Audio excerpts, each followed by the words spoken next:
അപ്പൊ എല്ലാവരും ബുക്കും പെൻസിലും പെന്നും റഫ് ബുക്കും ഒക്കെ ആയിട്ട് വന്നിരുന്നോളൂ കേട്ടോ. ഓക്കെ, അപ്പൊ എന്താണ്, കഴിഞ്ഞ ക്ലാസ്സുകളിലെല്ലാം പഠിച്ചു കഴിഞ്ഞിട്ടുണ്ടാവുമല്ലോ അല്ലെ. 2 ചാപ്റ്റേഴ്സ് നമ്മൾ നോക്കിയേ അല്ലെ, ഫസ്റ്റ് പദ്യവും അതുപോലെ തന്നെ ചാപ്റ്ററും. ഇനിയുള്ളത് എന്താണ്, ഇക്കായി ഏക്കിന്റെ ലാസ്റ്റ് ഭാഗം അല്ലെ.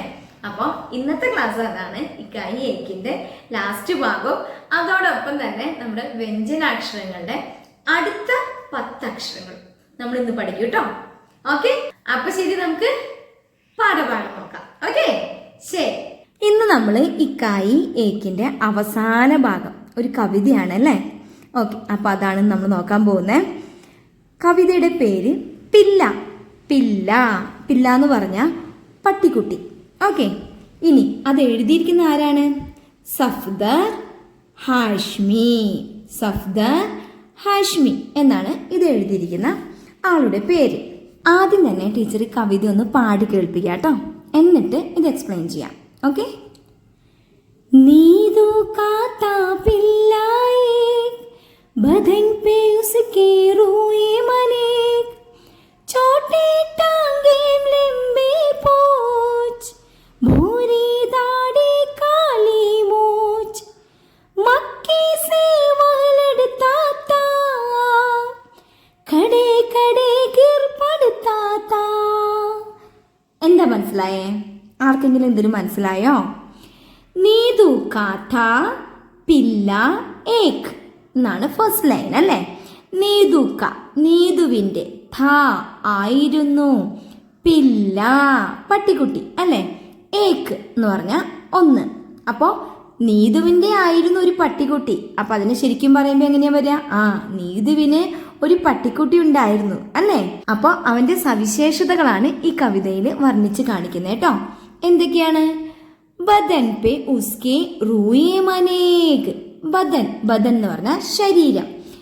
ശരീരത്തിൽ, ബദൻ പേ എന്ന് പറയുമ്പോൾ ശരീരത്തിൽ, ഉസ്കെ അവൻ്റെ, റൂയേ റൂയേ എന്ന് പറഞ്ഞാൽ എന്താണ്? രോമങ്ങൾ. അപ്പോൾ അവൻ്റെ ശരീരത്തിൽ രോമങ്ങൾ, അനേക് എന്ന് പറഞ്ഞാൽ ധാരാളം. അപ്പം എന്താണ് ഈ ലൈൻ? അവൻ്റെ ശരീരത്തിൽ ധാരാളം രോമങ്ങളാണ്. ഓക്കെ. ചോട്ടി ടാങ്കേം ലംബി പൂച്ച്. ടാങ്കേം എന്ന് പറഞ്ഞാൽ കാലുകളാണ്. അപ്പൊ ചോട്ടി ചെറിയ അല്ലെ, ചെറിയ കാലുകൾ. ലംബി എന്ന് പറഞ്ഞാൽ നീളമുള്ള, പൂഞ്ച് എന്ന് പറഞ്ഞാൽ വാല്. അപ്പോൾ ചെറിയ കാലുകളും നീളമുള്ള വാലും. ഇനി ഭൂരി ദാടി കാലി മൂച്ച് എന്ന് പറഞ്ഞു കഴിഞ്ഞാൽ, ഭൂരി ഭൂരി എന്ന് പറയുന്ന ബ്രൗൺ നിറത്തിന് കേട്ടോ. താടി, താടി എന്നാണ്. അപ്പൊ അവന്റെ താടി രോമങ്ങള് ബ്രൗൺ നിറത്തിലുള്ളതായിരുന്നു. ഇനി കാലി മൂച്ച്, കാലി കാല കറുപ്പ്, പഠിച്ചിട്ടില്ലയോ? മൂച്ച് എന്ന് പറഞ്ഞാൽ മീശ. അപ്പൊ കറുത്ത മീശയാണ് അവന് അല്ലേ. ഇനി മക്കി സേവഹ് ലടുത്താത്താ. മക്കി എന്ന് പറയുന്നത് ഈച്ചയാണ് കേട്ടോ, ഈച്ച. അപ്പോ കൊതുകിന് എന്താ പറയാ? മച്ചർ. Okay, mature. ഇവിടെ മക്കിയാണ്. മക്കീസേ ആരോട്? ഈച്ചയോട്. വഹ് ലടുത്താത്ത, വഹ് അവൻ, ലടുത്ത ലടുത്ത ലടുന എന്ന് പറഞ്ഞ നമ്മൾ ഫൈറ്റ് ചെയ്യുന്ന കേട്ടോ, പൊരുതുക, അതാണ് അതിൻ്റെ മലയാളം. അപ്പോൾ മക്കീസേ വഹ് ലടുത്താത്ത എന്ന് പറഞ്ഞാൽ ഈച്ചയോട് അവൻ പൊരുതുമായിരുന്നു. കടേ കടേ ഗിർ പടുത്താത്ത. കടേ കടേ എന്ന് പറഞ്ഞാൽ എഴുന്നേറ്റ് നിൽക്കുക. എഴുന്നേൽക്കുമ്പോൾ ഗിർ, ഗിർന വീഴുക. ഗിർ പടുത്ത എന്ന് പറഞ്ഞാൽ വീഴുമായിരുന്നു. ഗിർ പടുത്ത ഥ. ഓക്കെ, അപ്പോൾ ഇവിടെ ഥ എന്ന് പറയുന്നത് ആവർത്തിച്ച് വരുന്നുണ്ട് അല്ലേ. ആയിരുന്നു എന്ന് പറയാനാണ് ഈ ഥ ഥ ഥ എന്ന് വയ്ക്കുന്നത് കേട്ടോ. അപ്പോൾ ഇതാണ് നമ്മുടെ ഇന്നത്തെ പാഠഭാഗം. ഓക്കെ, ഇനി ഇതിൻ്റെ അടിഭാഗത്ത് എന്താ എഴുതിയിരിക്കുന്നത്? മിൽക്കർ ഗായേം. ഗായേം എന്ന് പറഞ്ഞ എന്താണ്? പാടാനല്ലേ. വായിക്കാനല്ല പറഞ്ഞിരിക്കുന്നേ, പാടാനാ പറഞ്ഞിരിക്കുന്നത്. അതുകൊണ്ടാട്ടോ ടീച്ചർ ആദ്യം തന്നെ പാടി കേൾപ്പിച്ചത്. അപ്പം ഇനി നിങ്ങൾ എന്താ ചെയ്യണ്ടേ? വീട്ടിലിരുന്നു കൊണ്ട് നിങ്ങൾക്കറിയാവുന്ന രീതിയിൽ ഇതൊക്കെ ഒന്ന് പാടി നോക്കണം കേട്ടോ. പാടി പഠിക്കുന്നതാണ് എപ്പോഴും കവിതകൾ എളുപ്പം. അപ്പം നമുക്ക് ഓർമ്മയിൽ നിൽക്കും. അതുകൊണ്ടാട്ടോ ടീച്ചർ പറയുന്നത്. പാടാനായിട്ട് ശ്രമിക്കുക, കവിത പഠിച്ചെടുക്കുക. ഓക്കെ, അപ്പം ഇന്നത്തെ ഹോംവർക്ക് നോക്കിയാലോ. ദാ ടീച്ചർ അണ്ടർലൈൻ ചെയ്തിരിക്കുന്ന എല്ലാ വാക്കുകളും റിപ്പീറ്റ് ചെയ്ത് പറഞ്ഞു പഠിക്കണം കേട്ടോ. ഓക്കെ, ഏതൊക്കെയാണ്? നീതു, പില്ല, ബധൻ, റൂയേ, അനേക്, ടാങ്കേ, പൂഞ്ച്, ധാടി, മൂച്ച്, മക്കി, ലടുത്ത, ഗീർപ്പെടുത്ത. ഓക്കെ, അപ്പൊ എല്ലാവർക്കും ക്ലിയർ ആയില്ലേ? ഇനി നമുക്ക് എന്താണ്?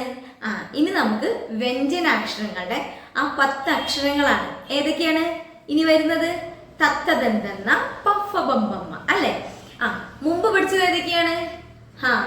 കക്കഗംഗങ്ങ, ചച്ചജഞ്ചഞ്ഞ, ടട്ടഡണ്ടണ്ണ അല്ലെ? കഴിഞ്ഞില്ലേ? കാസേ കമൽ, ഖാസേ ഖർഗോഷ്, അങ്ങനെ തന്നെയല്ലേ പഠിച്ചിരിക്കുന്നത്? അങ്ങനെ തന്നെ പഠിക്കണം കേട്ടോ. എല്ലാം അങ്ങനെ തന്നെ പറഞ്ഞ് പഠിക്കണം. അതുപോലെ തന്നെ നിങ്ങൾ ഒരുപാട് സ്പീഡിലൊന്നും പഠിക്കണ്ട. 1 വീക്ക് തരുന്നുണ്ട് അല്ലെ? നിങ്ങൾക്ക് തരുന്ന ഒരു 10 അക്ഷരത്തിന് അല്ലെങ്കിൽ ഒരു 15 അക്ഷരമൊക്കെയല്ലേ ടീച്ചർ എടുക്കുന്നുള്ളൂ ഒരു വീക്കില്. അപ്പൊ അത് മുഴുവൻ ആ ഒരു വീക്കിൽ അത് മാത്രം പഠിച്ചാൽ മതി. പക്ഷെ എല്ലാ ദിവസവും നിങ്ങൾ ജസ്റ്റ് 1 ടൈം പ്രാക്ടീസ് ചെയ്യണം കേട്ടോ. ഓക്കെ, ശരി. അപ്പൊ നമുക്ക് ഇന്ന് എന്താണ്? തത്തദന്തന്ന, പഫബമ്പമ്മ നോക്കാം. ഓക്കെ, താ, ഥ, ദ, ധ, ന അല്ലെ? തത്തദന്തന്ന. അപ്പൊ താ എങ്ങനെ എഴുതാ? ദാ ഇതുപോലെ വളരെ സിമ്പിളായിട്ട്. താസേ തർബൂജ്. തർബൂജ് എന്ന് പറഞ്ഞാൽ വാട്ടർമെലോൺ. ഓക്കെ, താസേ തർബൂജ്. അടുത്തത് ഥ. തായിനെ ഒന്നും കൂടി ഉറപ്പിച്ച് പറഞ്ഞു കേട്ടോ. ഥ കണ്ടു? താസേ തെർമസ്. താസേ തെർമസ്. തെർമസ് എന്ന് പറഞ്ഞാൽ ഫ്ലാസ്ക്. ഇനി ദാ. ദാസേ ദർവാസ. ദർവാസ എന്ന് പറഞ്ഞാൽ ഡോറ്. ദാസേ ദർവാസ. അടുത്തത് ദാ. ദാസേ ധാഗ. നൂല് കേട്ടോ. ധാഗ. ദാസേ ധാഗ. ഓക്കെ, ഇനി ന. നാസേ നാരിയൽ. നാരിയൽ എന്ന് പറഞ്ഞാൽ coconut. നാസേ Naariyal. Okay, താസേ തർബൂജ്. താസേ തർബൂജ്. താസേ thermos. താസേ thermos. ദാസേ Darwaza. ദാസേ Darwaza. ദാസേ ധാഗ. ദാസേ ധാഗ. നാസേ Naariyal. നാസേ Naariyal. ഇനി പ, ഫ, ബ, ഭ, മ. പഫബമ്പമ്മ അല്ലേ? അപ്പൊ നമുക്ക് നോക്കാം. പ കണ്ടു? ഇതുപോലെ പ. പാസേ പപ്പിത്ത. പപ്പിത്ത എന്ന് പറഞ്ഞാൽ പപ്പായ കേട്ടോ. പാസേ പപ്പിത്ത. ഇനി ഫ. ഫ പ പോലെ തന്നെ എഴുതിയിട്ട് താഴോട്ടും കൂടെ. ഫാസേ ഫൽ. ഫൽ എന്ന് പറഞ്ഞാൽ ഫ്രൂട്ട്സ് ആണ് കേട്ടോ. ഫാസേ ഫൽ. ഫാസേ ഫൽ. അടുത്തത് ബ. ബ ഇങ്ങനെയാണ് കേട്ടോ എഴുതുന്നത്. ബാസേ ബസ്. ബാസേ ബസ്. ഓക്കെ, ബാസേ ബസ്. അടുത്തത് ഭ. നമ്മൾ ബായിനെ ഒന്നുകൂടി തറപ്പിച്ച് പറഞ്ഞു. ഭ കണ്ടു? ഇതുപോലെയാണ് കേട്ടോ. ഭാസേ ഭാലു. ഭാലു എന്ന് പറഞ്ഞാൽ കരടി. ദാ ഇങ്ങനെ ഒന്ന് മുട്ടിക്കണം കേട്ടോ. ടീച്ചറിൻ്റെ സ്കെച്ച് പെൻ ആയതുകൊണ്ട് അതൊന്ന് സ്പ്രെഡ് വരുന്നുണ്ട്. ദാ ഇതുപോലെ ഒന്നുകൂടി എഴുതി കാണിച്ചു തരാം. ദാ ഇങ്ങനെയാണ് കേട്ടോ. ഭ. എന്താ പറയുന്നത്? ഭ.